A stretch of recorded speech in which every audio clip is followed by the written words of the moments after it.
Un jour, nous étions occupés à prier depuis plusieurs heures, et cependant le Seigneur ne parlait pas. Je priais des heures et des heures, mais Dieu ne répondait pas. Une nuit, je dis à Dieu, « Oh Seigneur, je te promets que je paierai le prix. Tout ce que tu me demanderas, je le donnerai. Tout ce que tu ordonneras, je l'exécuterai. J'irai partout où tu m'enverras. Tu peux me garder ou m'envoyer dans le lieu que tu voudras. Je n'ai aucune préférence, aucun désir pour un endroit particulier. Je n'ai qu'un désir, me trouver dans ta volonté parfaite. Si tu veux m'utiliser uniquement en faveur d'une seule âme, cela me sera tout aussi agréable. Je ne veux qu'une seule chose, me trouver dans ton plan parfait et ta parfaite volonté. Je n'ai pas de préférence ni de plan personnel, Seigneur. Je paierai le prix. » Lorsque j'eus dit ces choses, le Seigneur cette nuit même me parla. Il me donna cette parole. « Voici, je traite une alliance, je ferai en présence de tout ton peuple des prodiges qui n'ont eu lieu dans aucun pays. » Exode 34, 10. Ensuite, cette autre parole fut donnée. Je n'ai pas résisté à la vision céleste. Acte 26, 19. Ainsi, de façon extrêmement insistante, le Seigneur me parla par ces versets. Cette nuit-là. Dès ce moment-là, nous fûmes parfaitement convaincus et certains que Dieu allait faire une chose nouvelle par un chemin nouveau. Nous nous mîmes alors à prier en disant, « Seigneur, nous ne voulons pas une église indienne, américaine, anglaise ou autre, mais nous voulons ton église vivante. Nous t'obéirons pas à pas.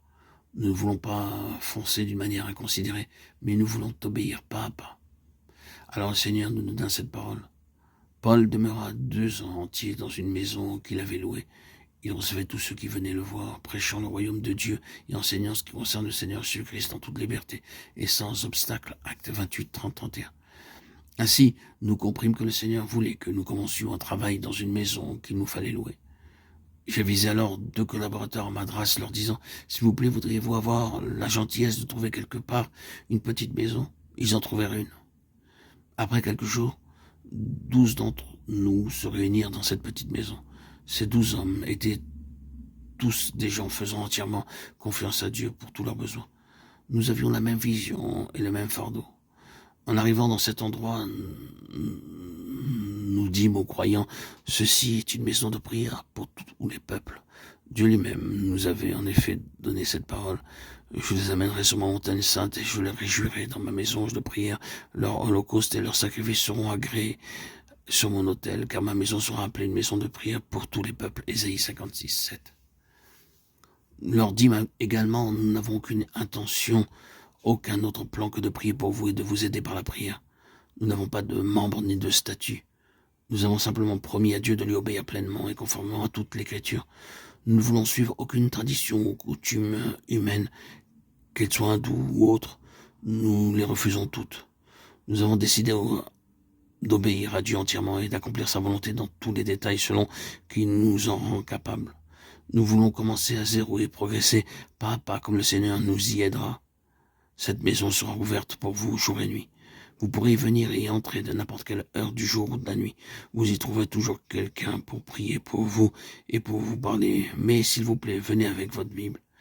Et les gens se mirent à venir, et ils vinrent tout au long du jour, et même quelquefois jusqu'à minuit.